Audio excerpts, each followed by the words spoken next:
All right, hello everybody, and welcome to Geopolitical Trends, where truth matters. Very excited to be with you on this April 19th, so almost half of the way of the month. So, very excited to be with you because I got an interesting topic. Once again, I wrote something about that part of the world, South China Sea, which I will disclose to you because it was part of my research that I did when I wrote the book about Iran. I had to tackle China-Iran relations, but I also had to bring in the South China Sea conversation into my writing, or discussions. That is so very excited to be with you. Hope you all have a good day so far, or evening, whatever part of the world you're in. So let me just see who is here first. Say hi to everybody as always. Chanel, good to see you as well. Francis Tango, Michael Long, Timeline Dunkley, good to see you. John Smith in New Zealand, good to see you. Jan Harcourt, as always. Fight back, good to see you, and hello to you as well. Who is Peanut Brain? Good to see you. Coach Hoi Hoi, good to see you. Joel M. Willie Holman, as always, and Winner Jasmine, good to see you all. And by the way, guys, I truly appreciate you. During my last interviews that I had with my guests, you guys kept the chat very civil. I'm very grateful to you for keeping up that. I know someone said something that was a little bit offline regarding my last guest, John Kiriakou. No, he's not in the CIA anymore. He risked it all. So we just have to be a little bit very considerate as to what we say sometimes. So, but in any event, I'm grateful to you guys. So let's talk about our topic today. Very interesting. And by the way, before I forget, remember to join me tomorrow for my conversation, my bi-weekly or almost once a month now, with Carl Za. Tomorrow we will be having our conversation at 7:30 p.m. my time here, which will be the next day about 9 a.m. In Bali, Indonesia. So I look forward to that conversation with Carl. So as always. All right, today's topic, we're going to be talking about the U.S. and Philippines Navy naval drills, that is. Now, don't confuse these guys with what took place between the four countries, Australia, Japan, US, and Philippines. They did their part. This is separate. This one's going to be next week. And this is, to me, was like when it came through my radar last night. I had to read up quickly on it to find out from overseas, just because this is something very important. And I need you to have a leg up or a heads up on it before you start reading headlines from mainstream media, whatever. Because what I am going to provide you with here, guys, is an analysis about where I see it going. And just FYI, make sure to prepare a question or two towards the end. So now, here are the key questions we ought to ask, because this one, you can't not have these questions. And I'll say straightforward. Will there be a proxy war in that part of the world, meaning South China Sea, meaning Asia in this context? Second question is, what are the possibilities of a miscalculation? I am already witnessing one now with the Philippines going to this. If you only know the location of those naval drills is going to be, and I will disclose this to you as I move forward. Third question is, what can be done? I know I misspelled this one. What can be done to preserve peace in that part of the world? And again, because one question that we need to think about is ASEAN doing enough to push for peace? I know Philippines is part of ASEAN, but we have to ask that question. And the fourth one is the location. Location, as always, is crucial. Why is this? It's because once you understand the location of where this is going to be taking place, you put things in perspective.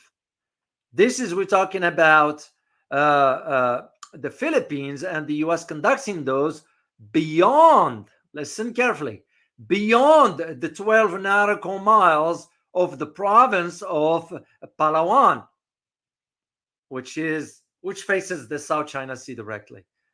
And this also the idea of, okay, if are we going all the way near the idea of the Taiwan Strait, Why?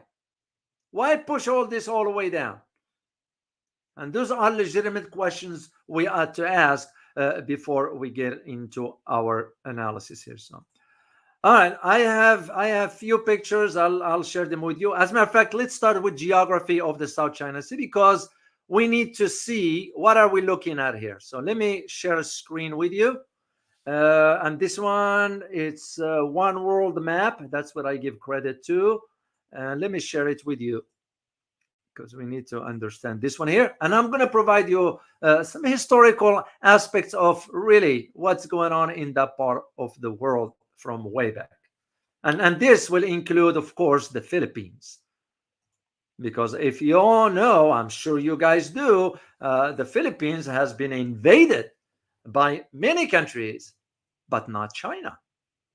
Makes you just wonder the statements that Marcos is saying. Well, we need to push against the possibility of China taking over. China has no interest in taking over. So let's not confuse. And I think, and again, I might be wrong, I think Bong Bong is playing with fire. And his trip to Washington was to get his marching orders. This is why I am now becoming convinced I will not trust what he said as far as, oh, Bong Bong government is going to limit the U.S. military presence. I don't think so. I think he was a decoy. He was a misleading statements on part of Marcos that he was given the order by the U.S. to go ahead and issue the statement publicly. Because domestically in Philippines, Filipinos aren't happy about what's going on, because they're seeing where their country is being dragged into. And mark my word on this, should there be a proxy war, you're going to be seeing another Ukraine in Philippines, because that's what's going to happen. And that's why when I read the first time his statement about, oh, I even posted it for you guys in the community tab. And I was like, even for me back then, I was like, well, I'm going to share this with the community. But on the other hand, I have some reservations about the accuracy of it coming from Bong Bong himself. And now it's became evident to me. How can you say that when at the same time you are moving with a naval drills beyond the 12 nautical miles in your water? That just doesn't bode well. Optics, like I always say, guys, in international relations, optics matters. And this is what we're gonna get into. And I do have a picture here to share it with you here, guys. Oh, sorry. Before I do this, as I mentioned, I'm gonna be talking about the this whole region or area, South China Sea. So if we are to look at it, and I'm going to provide you just a brief, this is brief stuff because I need to get into the analysis part. South China Sea, part of the Pacific Ocean, partially enclosed by islands, okay? Archipelagos and peninsulas from the open ocean. That's the layout as you're looking at the map there. I know it's not very, very clear, but at least something to work with. Its trail begins from the Karimata Strait. And to those in the region, you know where Karimata Strait is, which connects the South China Sea to the Java Sea. And Malacca Strait stretching from Malay Peninsula to the island of Sumatra in Indonesia. It flows all the way to the Taiwan Strait, which separates the land of Taiwan from, it separates Taiwan from China, mainland China, that is. The sea is located to the south of China, west of Philippines, north of Bangka Belitung Islands and Borneo, and east of Vietnam and Cambodia. 9 major rivers flow into the sea. That includes Mekong, Pearl, Red, and the others. So, and here is the interesting aspects about it, especially when it comes down to the history of it, because we need to understand. Of course, you have to be careful when you read the narrative from the West versus the one from the East. And again, my duty and my responsibility here, guys, is to provide you the information. You reach your own. I can reach the decision for you, and it won't be fair or right of me to do so. Suffice it to say that in the early parts of the 20th century, the islands within the sea had been sort of occupied. But at the end of World War II, especially 1946, we started to see the involvements of China there, but also it wasn't about just China. Amazing how the Western narrative focuses only on that, when in reality, as one who checked the historical record, found out that Vietnam was involved, France was involved right after 1946. So why are they just focusing only on China? That to me, it's not fair. It's not right. And because both France and Vietnam have occupied the same island, but instead settled on a nearby Paddle. It's called the Paddle Island, Pattle Island. So, and what happened during this era or this time? The sea has not grown popular, and there was no rush to claim it. That's what happened. So, till you get between 1955 and 1956, and that's where the interest accelerated among the neighboring nations. So, of course, China was the first to do so. Even the island of Taiwan said the same thing. Well, when you say Taiwan, you say China at the same time. But it was no rush into all this. This is what I found very, very interesting. So, and that till he moved into the maritime aspects, which arose between the countries there. Yet the key to all this is that when it comes down to the disputes, this is what I found very interesting. China was able to work out its differences with other countries, that including Indonesia and Malaysia, for that matter, Vietnam too. But all of a sudden, Philippines, did about face, especially after the trip of Bong Bong to China. He was what was the word I'm looking for? It was not misleading, beyond misleading. It was just manipulating, wanted to manipulate the Chinese. And that's exactly what Bong Bong did with that trip, because by the time he came back to Philippines, he flipped. So let me bring that map again here for you guys to see, because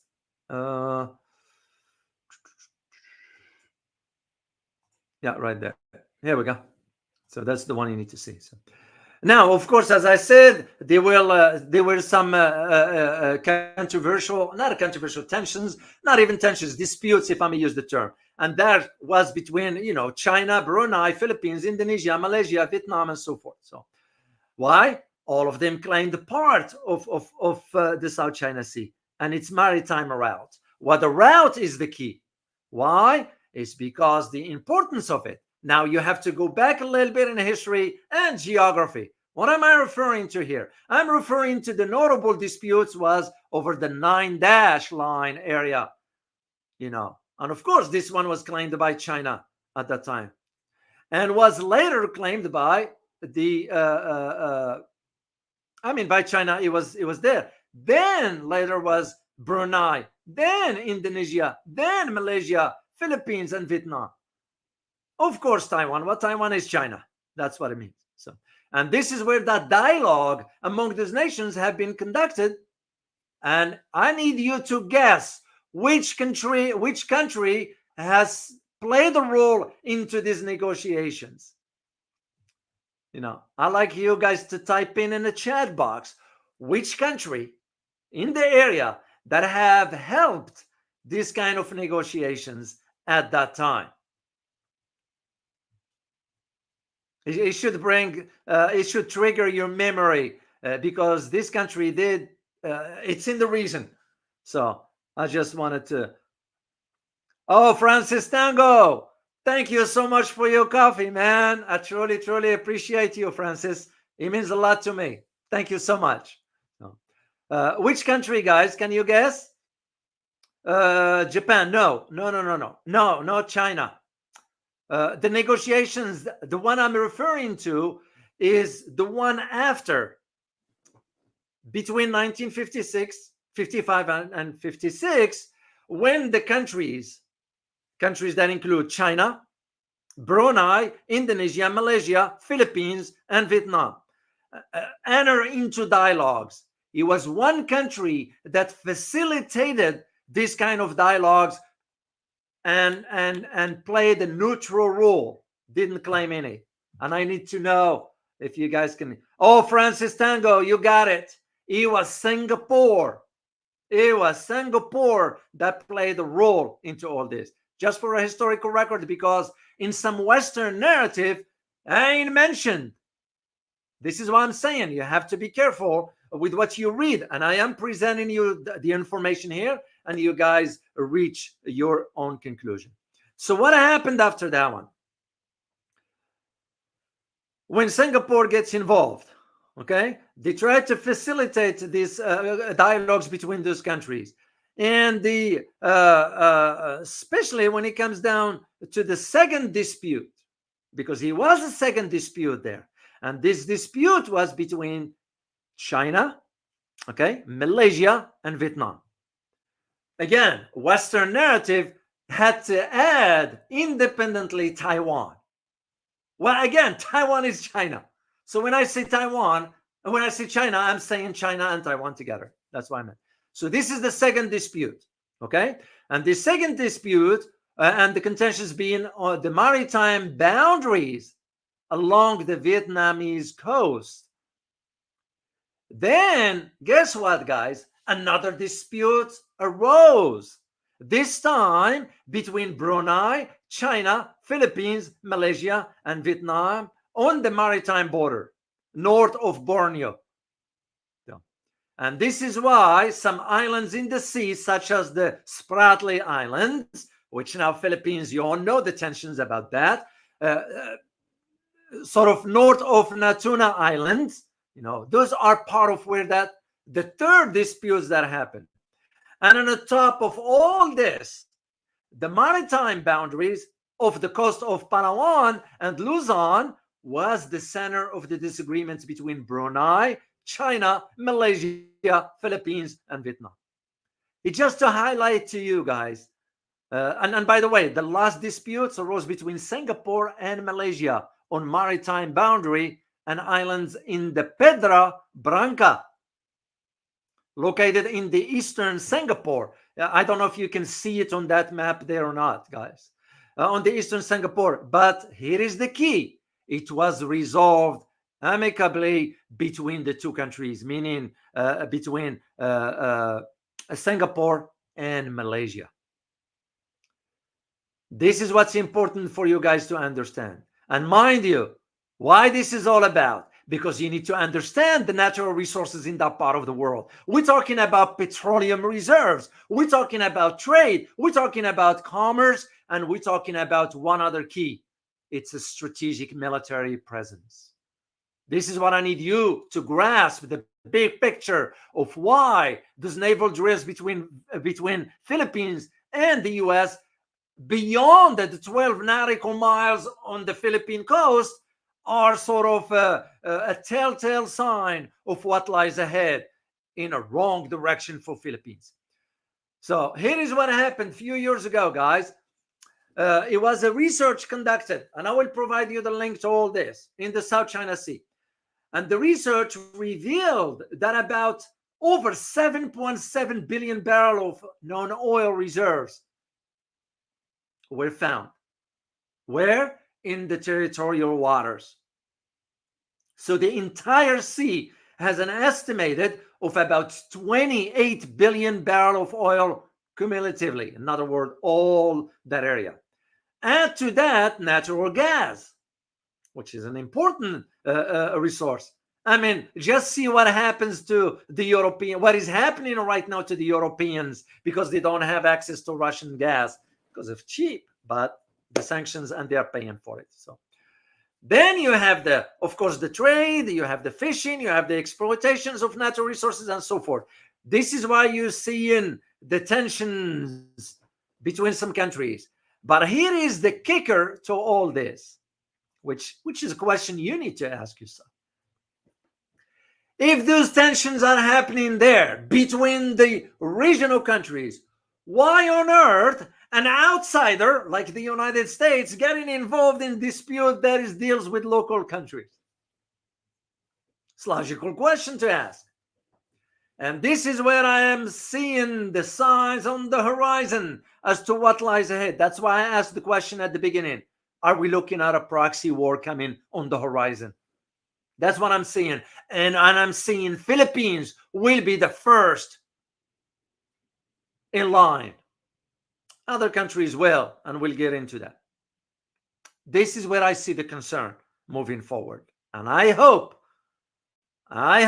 Philippines will have to think twice, like I put in a thumbnail. So the idea that,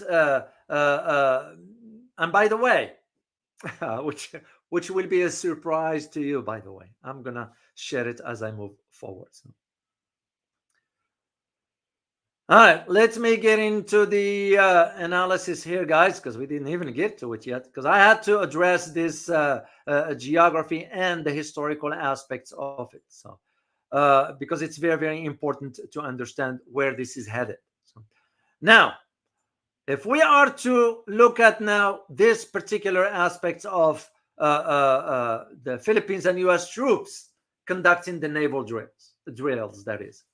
But here is where the key to all this, because the key to all this, it has to do with the simulation. And why is the simulation? On two main things. One of them is to sink a Chinese ship. Second one is to retake islands. All this is simulation. Remember, guys, we did the same at the Pentagon. I was aware of it back then when I was in Washington. We did about 18 scenarios or simulations for a conflict with China. Okay? 18. Of course, wasn't disclosed openly. It's not classified. It is open now, but a lot of people do not know because the Washington Post didn't talk about it openly. But if you know where to look, you can find the information. Out of the 18 scenarios, we lost 17 of them to China. Only in one scenario, we won the conflict against China. But 17 out of 18. And this is now what Philippines and the US are intending to do by conducting those drills, which, by the way, it will be next week. Simulation of sinking a ship, a Chinese ship, that is, and it will be a mock-up, some old ship of sort, whatever, and retaking an island. And this now makes you wonder why tensions between US and China are growing. It's because of what we're doing. Because to me, as a geopolitical analyst, how will I interpret this? I interpret it as a provocation. Simple as that. And the other reason to this is that I blame also Philippines for allowing itself. But are we going to say, well, Philippines is allowing itself? Philippines has no sovereignty. Yeah, it's on paper. Because remember, Philippines has always been invaded by outside powers. Interesting enough, if you look at the history, China has never invaded Philippines. China has never invaded any. They went one time to Vietnam for a reason. Japan was in Philippines. France, the US, UK, you name it, Spain. You got the idea. So, and this is what I'm saying to myself. If there is this dispute in South China Sea, what are we doing there? Let them resolve their own issues. Why are we getting in the middle of it? It's their territory. It's their waters. They can figure it out. How come you don't see much tension between Indonesia and China? How come you don't see much tension between China and Malaysia? Yeah, I'm not saying everything is fine. And this is something I intend to address tomorrow with Carl. But for Philippines, and especially again, after the trip of Marcos to China, when he came back, signed the deal with the US as to the expansion of military bases. This is why, again, I found his statements to be manipulative He meant it for domestic consumption because here is what Western media is not disclosing, there are demonstrations inside the Philippines, which we don't hear about. It came across to my attention through some other sources. Wasn't reading about it here in the US or Western media altogether. So then if we are to go even further with, let's say, hypothetically, these tensions will have to ratchet up and all that stuff. What are we looking at? We're looking at that China's huge sea buildup that dwarfs what Philippines or even the US over there can do together combined. Because we all saw, and I wrote about it in the book, and I'll share it with you guys, the buildup for a reason. China was anticipating what's coming as far as tensions by using, meaning the US will be using countries in the region, the likes of Philippines. So that was and this is why I think the statement by Marcos was for domestic consumptions. The same arguments that when Marcos stated, and I paraphrase here, vows countermeasures against the attacks by China vessels. He didn't say the disputes, attacks, using a key term. You use key term to raise the national sentiments. I am speaking of defending the Philippines against the attack of China. When in reality, it was no attacks. Yeah, disputes happened. I'm not denying it. But the exaggeration is aimed at something else. So, and here is the kicker of them all, which I found very hilarious, is that Marcos warns on China risks by saying, oh, I am not poking the bear, or I'm not poking the panda, whatever. Yeah, you're saying this, but you're doing the opposite. That's the way I see it. So as I mentioned, the US and Philippines will simulate sinking a target ship, reference to China, and retake an island. And this is the kicker again. It will be sailing facing the South China Sea in joint military between the two of them. There is a guy by the name Michael Logiso, or Logiso, whatever the pronunciation is. He's a Filipino colonel. Here is what he said, and I quote: "The exercises will demonstrate our combat readiness and showcase U.S. and Philippines armed forces interoperability." End of quote. Come on, man. You've been given the narrative, you've been given the script to state this statement. We all know Philippines and the US combined, there will be no match to China's naval assets. Why do you think the last 10 years China put so much into developing its naval assets? It's because the anticipation that any conflict is going to be on the waters. Well, guess who has the advantage of that? We all know. So, and by the way, this colonel, he's one of the organizer of these drills per se. So, and here is the location. Why I mentioned to you location is important, because you need to understand. What you need to understand is that these drills, rather the naval one, will be held in Philippine areas, even though 12 nautical miles beyond, near Taiwan and South China Sea. Once again, if this is not a provocation, I don't know what is. And only to do the drills in an area where both Manila and Beijing are sort of entangled regarding the claim over the territory there.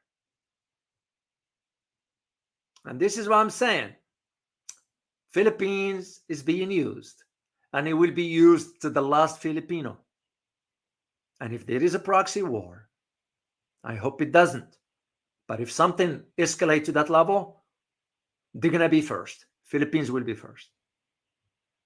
The Marcos have, I am sure he understands, but I am sure also he's after his family assets in the US.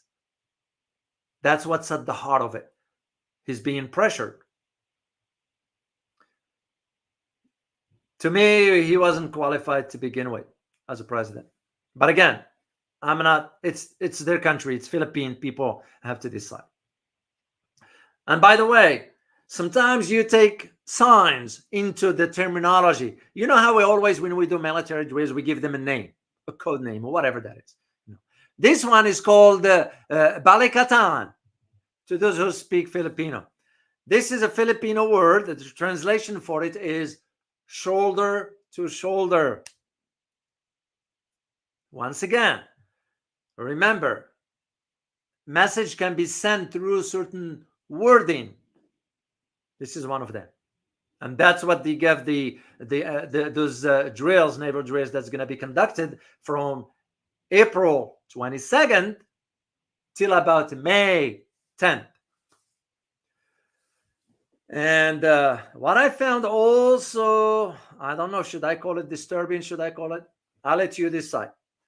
What I found also concerning to me, there are other countries that might be involved, but not to the full extension. I'm referring to Australia. I'm referring to France. Will take part of some of the drill. No. They are being cherry picking.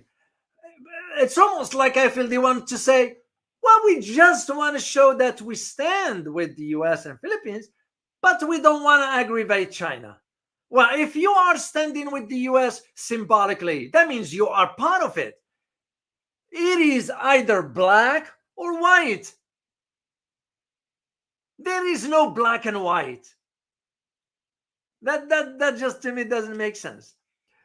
Then you have, and the big concern to them all is that the representation of about 14 countries, 14, including Japan, India, and Europe.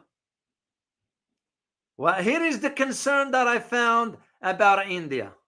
Check this out. You guys can read between the lines. Very concerning. Same time, this is coinciding with the upcoming elections. Okay, this is coinciding with the shutdown of X, Twitter, inside India by order of the government. You got the idea. Once again, you ask yourself, what the heck India is going to do in the Philippines? What for? Very, very disturbing. And this is what I'm saying, guys. You have to think in terms of what it all means. Yeah. And this is with the assumption that, let's say all those countries decide to show up. And if they do, you're talking about a very large scale naval drills. That's to me the way I see it. Even now, you have some civilian agencies. They're going to be taking part of this, especially when it comes down to cyber defense. It's to me, there is no other way how to say it, but nothing but a provocation, because that's what it is. And that's why China went ahead and sort of warned Philippines about its involvement in South China Sea will aggravate tensions ahead of the drills. And it makes more sense because at some point, China's going to lose its patience. Because no matter how you look at it, you can be patient to a degree. How much can you? So, because to me, it became clear that Bongbong is being used and will be used one way or another. He has no choice in the matter if he wants access to his family assets. And to me, personally, when you have a leader like that is looking after his own interests rather than his people, doesn't deserve that. Yeah, he needs to be, I can't even use the term here. You all know what I mean, right? You all know what I mean. So that's where I see it going into that direction. Now, let me share with you my own analysis from what I wrote before. And even this was back then. I wrote this part in Iran book, not the Russia book. I wrote it in Iran because I devoted a section there about Iran-China relations, and that led me to expand my research into the South China Sea. And back then, I argued that sort of any tense scenario in the South China Sea will present a major challenge to the US in the Pacific realm, which we already are witnessing. The whole reason why the US is creating all this is because we are losing our influence in the Pacific theater. And the way we can manage at least some sort of a presence is by pushing local countries to the forefront. So, and as I argued back then when I wrote, of interest is China's ongoing buildup in the South China Sea territory at that time. And I wrote, China's ability to build an airstrip big enough for military aircraft proves once again that not only the US political paralysis, but the end of the US influence in the region. And all things being equal, the United States has no choice but to accept the new realities. Remember, I did the research in 2016, and I wrote back then in the future. And the reason, because it became clear to me that China is going to flex its military muscles, which is part of the changing geopolitical landscape, not only in that region, but around the world. Then I came across some analysts in Washington, which, by the way, were nothing but a mouthpiece for the US governments, pushing that the idea that, well, we should not bargain with the Chinese. Why? Because it will disadvantage the US by permitting China and others to perceive the irrelevance of the United States. Well, the US is already irrelevant. What we are doing is we are fomenting tensions and pushing local countries to do our bidding. We ain't going to be sending US forces there. We can't. And back then I argued, if the US keeps going on this, embarking on this strategy, we'll send a strong message to countries in the region that it's over for countries like Japan, Brunei, Philippines, Malaysia, Vietnam, and even Taiwan, with its whatever individuals in charge there, that the United States days in the Pacific are over.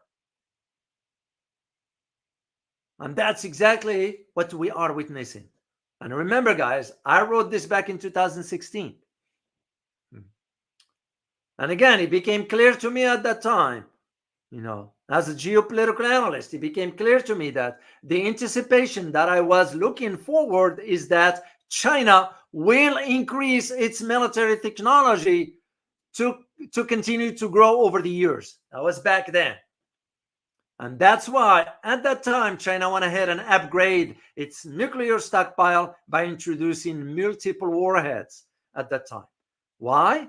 It's because China wanted to prepare to have what we called the second strike capability. So it just, to me now, I can see my sort of analysis back then is playing out on the geopolitical landscape as we speak. And that's, again, why China at that time embarked on infrastructure like the airstrips and so forth for military aircraft.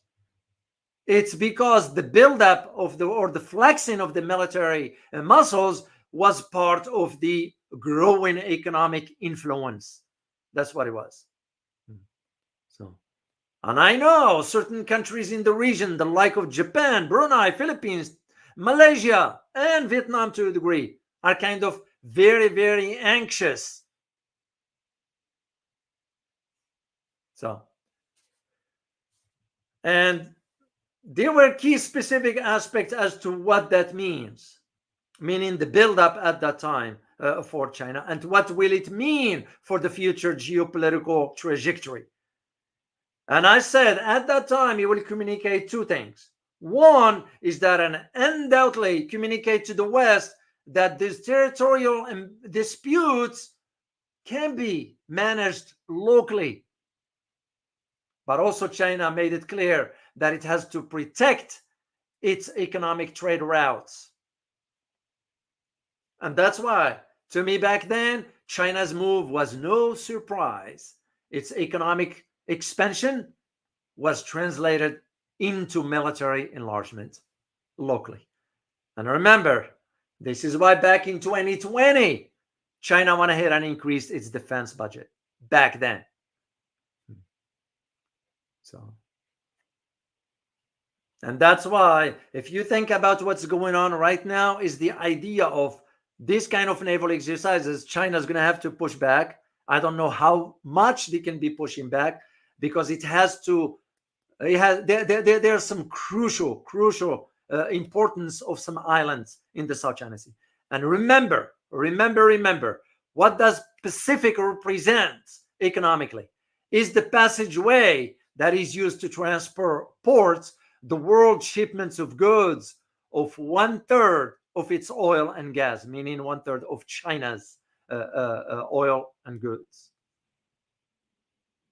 This is where I see where even back then, when I argued about this particular aspect of how much can we foment tensions in that part of the world, because provocations and sometimes will have to be pushed back against, which is exactly what we're seeing in Ukraine. Where is Ukraine today? Ukraine is done for. I mean, we're gonna rebuild Ukraine? Come on, let's be honest about it. I ain't gonna rebuild anything. It was for a reason. I do see the same that will happen if Philippines keep going into this wrong direction. I see the same outcome, just it will be different in the case of Taiwan. South Korea and Japan are done for. Australia is done for. New Zealand, give or take. This is where I see the concern of what lies ahead. And it really very concerning to me personally. So, now, we have to think in terms of, like I argued back then, a few years ago. I said back then, eventually, at some point, what the US is doing, what to me it suggests that the US and China, their path are about to collide in one condition specifically, and that condition is if their interests are threatened. So we have to ask, what interests are we talking about? China's interests are economics. What will be the US interest? Can anybody tell me, guys? Now, if, as I said back then, will eventually collide, the US and China, if their interests are threatened. To China is clear, its interest is economics, right? In your opinion, what will be the US interests? Let me just see what you type in the chat box. I'd like to have your input, your insight. Military, Hamad Sidi. Taiwan still selling weapons. That is correct. Pikachu 5M, global hegemony. Yeah, but we're losing that. We're losing. There is no more, because the world moved on into a multipolar system. In Washington, they're still living in a denial that we're still managing the global order. No, it's over. It was over.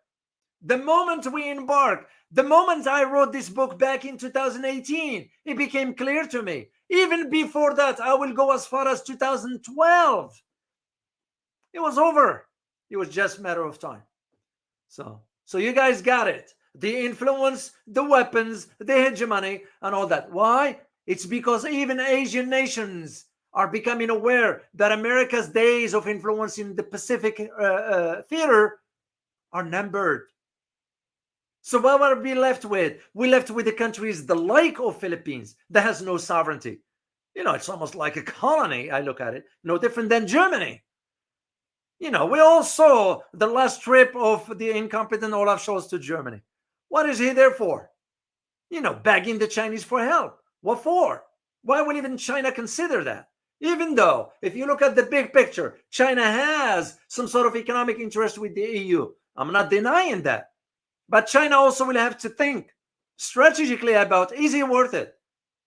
When you look in at other economic blocks, the like of ASEAN, they got enough consumers.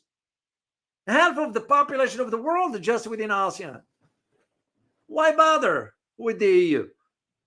It's the same argument. So what we end up doing is we have to take a country like Philippines that will have no say into what we dictate. Even Japan, even South Korea, which, by the way, South Korea was saw what the local elections results were. Strong message over there from the South Koreans.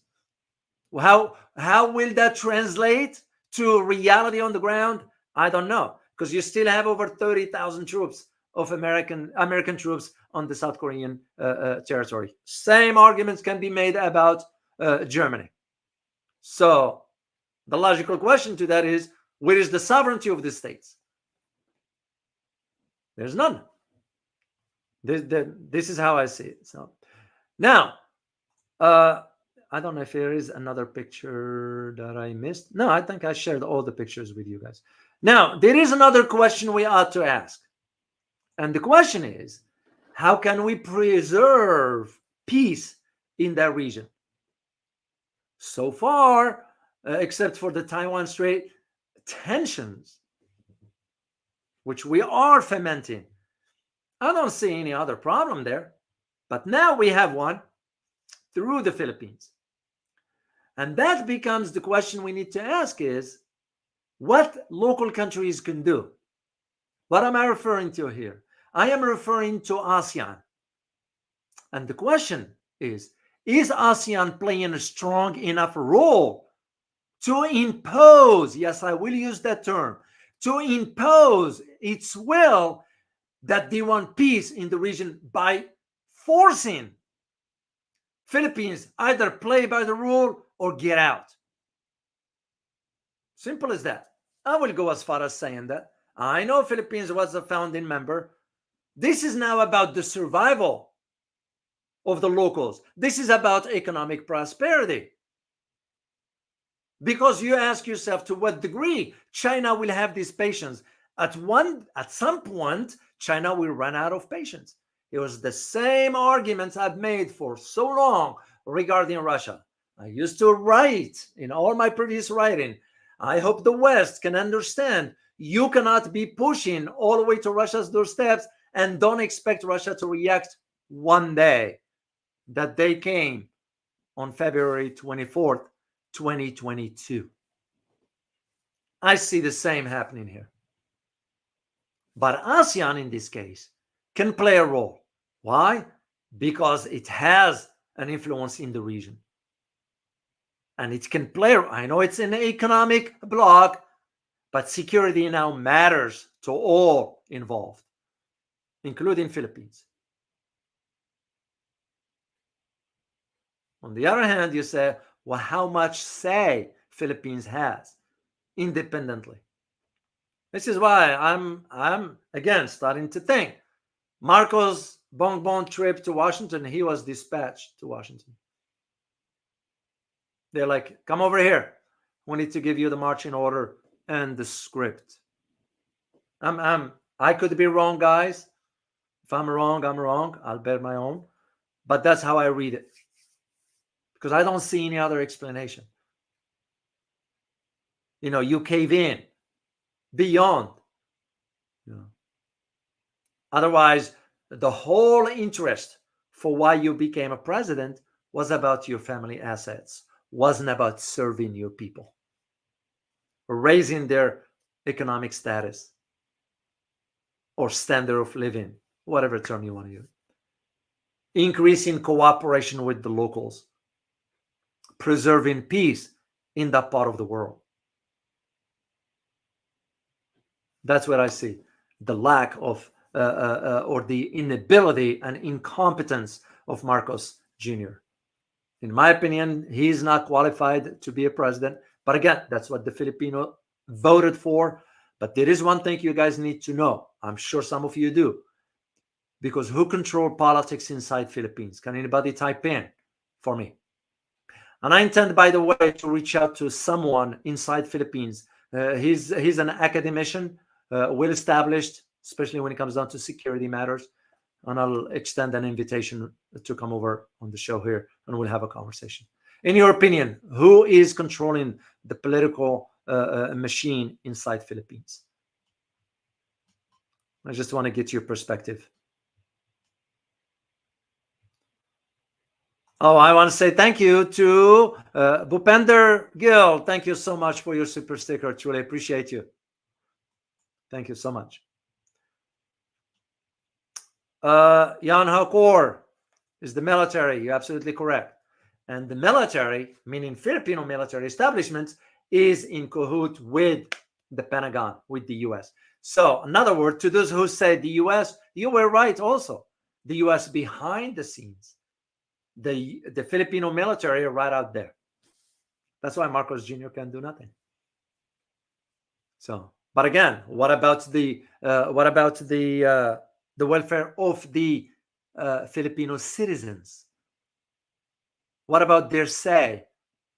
What about them wanting to improve their economic conditions? What about them wanting to live in peace? What about them not wanting any tensions? What about them not wanting to see another Ukraine on their territory? How about that being taken into consideration? How about that for Marcos Jr. to push for? You still can manage, you still can maintain relations with the U.S., except that you have to tell the U.S., hey, I like to maintain my diplomatic relations with you and all that, but I am not willing to go this far. It's because I have no intentions of fighting China. I can fight China. China's not going to invade my country, so I don't need to create tensions for no reason, only to provoke. Because what do you guys think China's going to do now? It's going to have to flex its military muscles even more. It's the reason.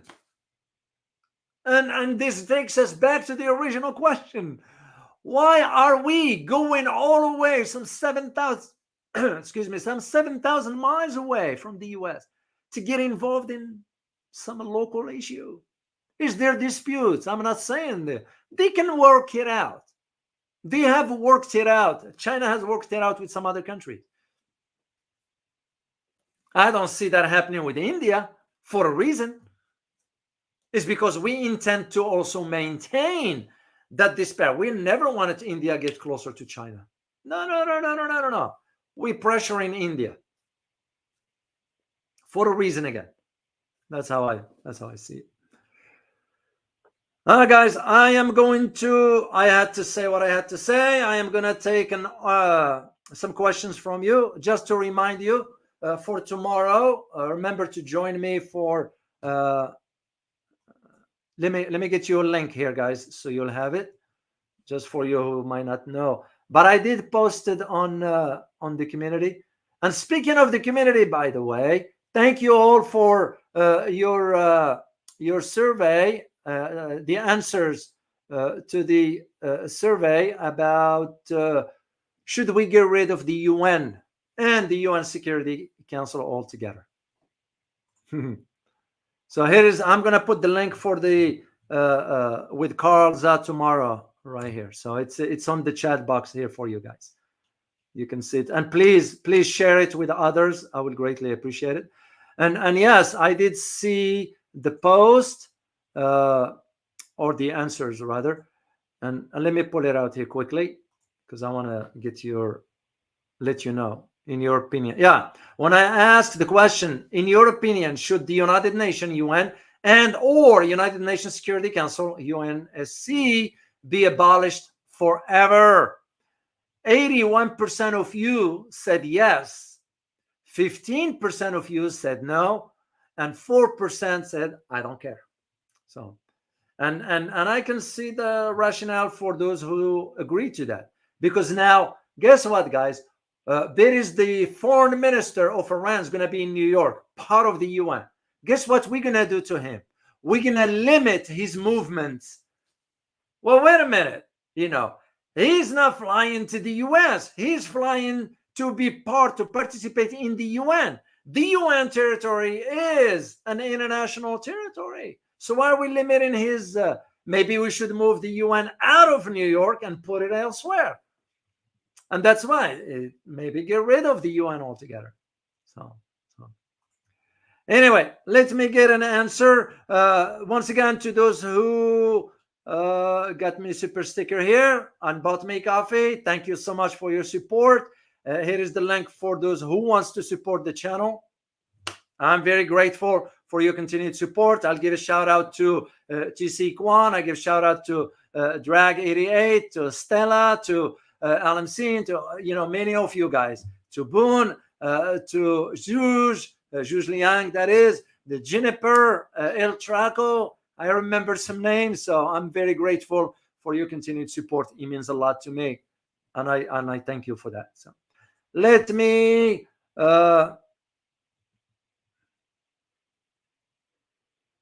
all right, let me see. Oh, I see fight back here. Dr. David, have you heard about code Pink? They are going with a boat to Gaza. Yeah, but Israel now is in a position they can retaliate against Iran because they know what will be the outcome, the consequence.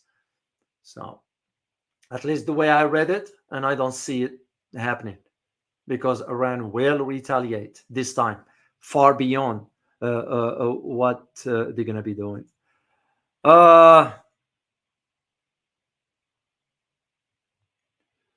Okay, let me see. All right, let me see what you wrote here, Parta. Dr. O, you need to go to Asia. Your analysis of this region is outdated. Some particular civilizations' roots are being revisited. Well, I respect your opinion, but I disagree with you. Remember what I shared with you? That's when I wrote back in 2016, if you were paying close attention, right? As to my own analysis being outdated, well, of course, because I had to go back a few years. You probably don't think the way I do. I don't look at the end of my nose. I think about the next 10, 15 years. And what I shared with you was when I wrote back in 2016 for the next decade, which what we are witnessing.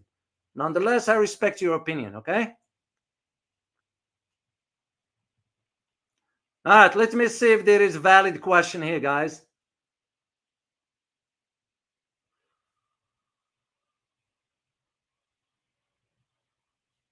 And you're free to express your opinion. It doesn't bother me. Just sometimes it makes more sense to put something of substance. That's the way I look at it, so we all can learn from. My analysis is outdated. I ain't gonna serve the community here. So, and I am here to serve the community. So I will appreciate, don't waste my time and the community's time. So, all right, let me see. Question right here, Matt. Good to see you, Matt. And by the way, Matt, thank you very much for your tweet. I got it. So, question: is it true China forgave Zimbabwe debt? China winning over? Yes, it did. Yes, it did. The same way Russia did with some African countries regarding $20 billion. And as a matter of fact, now you have one major development that is taking place. You don't hear much about it elsewhere.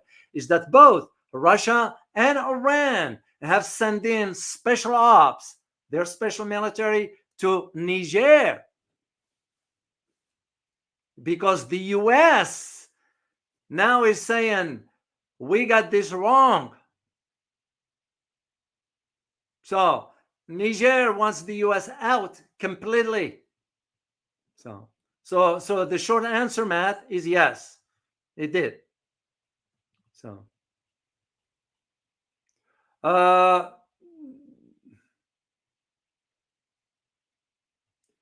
Rampolus 01. Question, Dr. O. Yesterday there was an assassination attempt on Bashar from Syria. Bomb went off beside his motorcade. Yeah, I didn't see this one. I wasn't aware of it. But sometimes you guys need to understand, in the Middle East, there are groups that will work on behalf of some Western intelligence agencies. So I'm sure a lot of people will think automatically, well, maybe Israel was attempting that. No, sometimes it's from within, but of course on behalf of some other. No, I wasn't aware of it, and I'm going to take a look at that just to see how far back I have to go to track this one here. So